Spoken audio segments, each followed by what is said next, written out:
We got double lift. Now ready. Just wanted to troll you a little bit, Freak, guys. You're doing so damn good on the desk. There's got to be a little back and forth. But I am joined by Double Lift of Team Solo Mid after their victory over Counterlogic Gaming. You know, not really a question, but I got to say, does it feel good? Yeah, we really needed that. Seeing all this confidence coming out of you guys now, they were just talking about it on the desk.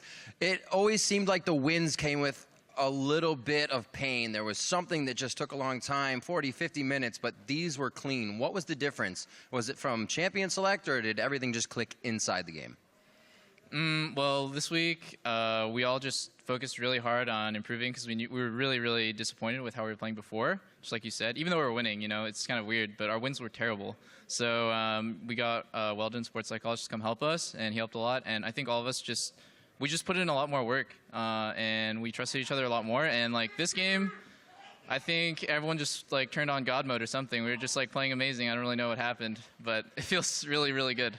Now, you don't want to say that, though. Is this something you guys are going to be able to find again? Did it feel like it just came naturally? Yeah, this was the first game where it just kind of came naturally. And I think it's just a culmination of like a lot of hard work and a lot of like tension within the team. And we managed to turn the tension into something productive.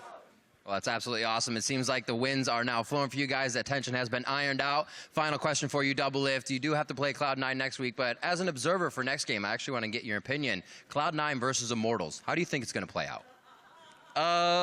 Well, it's Team High versus Immortals, so... No, I'm just kidding. If I had to, like, guess, I would go with Immortals, but I want Cloud9 to win because they're cool. All right, there you go. Yeah, He gets to play Jhin. I hope he gets to play Jhin. All right, Sneaky gets to play Jhin. We'll see if it happens. If it gets through the picks and bans, thank you very much, Double Lift. Congrats on the win. A fantastic one at that. We're going to throw it over to the analyst desk to break down a little more of the game. I hope he gets to play Jhin too. You beat me to it. That's literally what I was going to say. I was literally about to say, thanks, Rip. I hope we can see Jhin too. Now, let's talk about CLG versus TSM. Ruined, Kobe. Ruined. Oh, it can't have just been a romance thing? You guys finished Give me my chocolates back. No. Love-hate relationship. It really is. There's a lot of... But that's what makes it so great. Anyway, talking about this game. And you'll be here for every step. versus CLG. Okay. You know, this did look like the cleanest win for TSM. Oh, yeah. As Double Lift said, though, everyone just kind of played well, right? I want to get your guys' opinion on what was working, what changed for TSM that made it look so clean, because that's not necessarily the most reassuring statement when a player on the team says, well, everyone just started playing well today. I mean, we say like this is the cleanest game that we've seen from this TSM lineup. This also might be the cleanest game that we've ever seen in a TSM versus CLG game. Usually these games are extremely close. This was a complete blowout. There were maybe a couple of very minor mistakes from TSM, and that's about it. We saw everything that people expected when you see this all-star team forming for TSM. Bjergsen gets his solo kill. Hanser's a beast in the top lane. At level 5, by the way. Yeah. Yeah, that was, well, yeah. But Hanser is a monster in the top lane. He's proven himself. Yeah. People were talking about when they brought him in. That was the only question mark. Hanser has definitely been a monster. Probably top two North American. He's an exclamation point now. He's not a Exactly. question mark anymore. Right up there with Huni.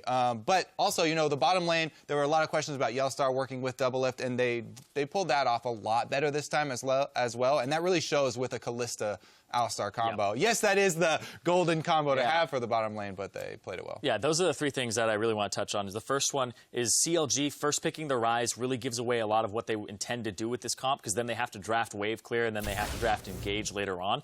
And then the Kalista Alistar going over to TSM, very good pickups there. I think that gave them all the tools and the confidence they needed in the bottom lane. And then the solo kill. That's the third thing, is that solo kill opened up mid lane and gave them priority in the jungle. So Svenskeren can live inside of Xmithie's jungle, stop all of his pressure, take all of his buffs, control his movements, because Bjergsen is always able to lock down Huhi, and he beats him to these fights that happen later. Everyone in the North American LCS, when Bjergsen gets that solo kill, pre-level 6, has this alarm that goes off in their mind like, oh God, it's going to be one of those Bjergsen games. Oh, what do we do? Everybody has to play a little more cautiously now. Yep. And you're right. Svenskeren also stepping up. Didn't really touch on him, but man, the jungle invading, you could see where his mind was at. He wanted to play that more aggressive style like we've seen successful junglers like Peanut in Korea, and even in the North American LCS with Russia and Reignover, constantly invading and trying to steal away camps, to steal away the strength of Aegis stacks from your opponent and really keep them down. The execution was a little off with some of those last hits, but you could see the idea there, and TSM kept up with that game plan. Yeah, it is kind of a synergistic thing, because if your mid laner's doing well, that enables you to make these plays and go into the jungle, which then frees up your mid laner. So it's just the start off of that cycle was that solo kill that we saw. Now I want to approach from CLG's side, because they had a pretty easy game 1 against TSM this season. Now they come into this game, as you mentioned, they showed their hand, picking the Ryze first. Interesting prioritization when the likes of Kalista and Alistar are up. And you're looking at the bot lane going, Stixxay, Aphromoo should be jumping at those 2 champions. They don't take them. And then, once we get into the game, they don't lane swap either, right? So a lot of the things that we would normally look at CLG for that they excel in, lane swaps, having Alistar or having Aphromoo on a playmaking support. Granted, he does fantastic things on Morgana, but like setting them up for success and him being kind of the leader in that arena, they didn't do any of those things here. It felt like they almost handicapped themselves coming right out of Champion Select with their game plan. Yeah, Aphromuu's Morgana has been great. Even yesterday it was spectacular. But as you said, it all kind of started, early on in the draft phase. It felt like they were maybe not expecting Ryze to be up, and then jumped on it very quickly, and maybe they were a little off-kilter, or maybe they were experimenting. They had this Ashe Pocket weird build with the Essence Reaver into Hurricane that they wanted to try out and shoot millions of arrows everywhere, but it did kind of end up feeling like right at the beginning of the game, CLG didn't quite have the clear game plan that we expect from them. I think you experiment in scrims and then you play what you know how to play on stage. I feel like that's always kind of a bad formula is when you come into this with something that is rather untested. Yeah, it's what you would hope. I do want to pull up a replay. Pretty early on in the game, about 16 minutes, down in the bot lane, TSM, Yellow Star making a pretty large engagement here. A flash head by Pulverize. Hey, team, follow up on this, please. Yeah. They do so, though. I mean, yeah, so it is kind of a situation where you talked about, you pointed out, Svenskeren and Doublelift were kind of on board with this call and just had started to turn back, but the teleport came in a little late also, so it ended up working out because CLG collapsed. Yeah, but look at how much earlier Bjergsen is able to get into this fight. He's already helped Hansard take down Xmithie, and then his contribution is a gravity field to help disengage at the very end. Because of the mid priority that Bjergsen had, they were able to continue that fight, even though it looked like it may have been turned around at one point, and then they were able to take out Xmithie and just snowball it from that side and come back into it. Yeah, when you have that lead in the mid lane, all you kind of really need is the spark to get conflict going, and then he can come in and you can try and use that lead. Yeah, definitely the early lead that they had secured gave them kind of the allowance for, maybe a slight overextension there. But the other flip side of it, again, if I go back to CLG, I think the weird thing there is that they even did collapse or re-engage, right? They had the opportunity to walk away under that inner turret and make it a 0-for-0 trade, and instead it becomes a 3-for-0. And this is the team that we all have been praising for their, team coordination, and they're all about the lane swap, and they're all about the team play, and this just had a bunch of question marks in both of those categories for them this game. Yeah, so an interesting role reversal in this game. CLG now coming out with a few question marks, and TSM definitely looking a little bit more certain. As you said, exclamation in what point. they do. Right, yeah, exactly. Well, Hansard's an exclamation point. CLG is now a question mark. That's our conclusion for the day.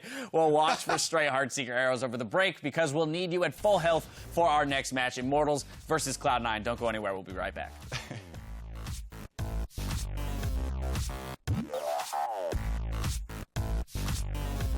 Dennis, do you have any good joke for me? Any what? Good jokes. To calm you down? No? Oh, then I have no jokes. Oh, damn. I'm out of jokes. But there's the flash bind on a double. If the damage still coming through, including a Prey Seeker. Exhaust burn, but Svenskeren picks up the kill from downtown. Looking for Ashe. Going. Go. Look Ash. I'm on board. And he's going to miss a big burst on a Stixxay. He's going to get hit with a Q. He's got a run and still gets him. They find the knockup into Xmithie. An easy kill picked up. Meanwhile, Hansard soloed Darshan to the bot lane. That will be TSM slaughtering Counter Logic Gaming.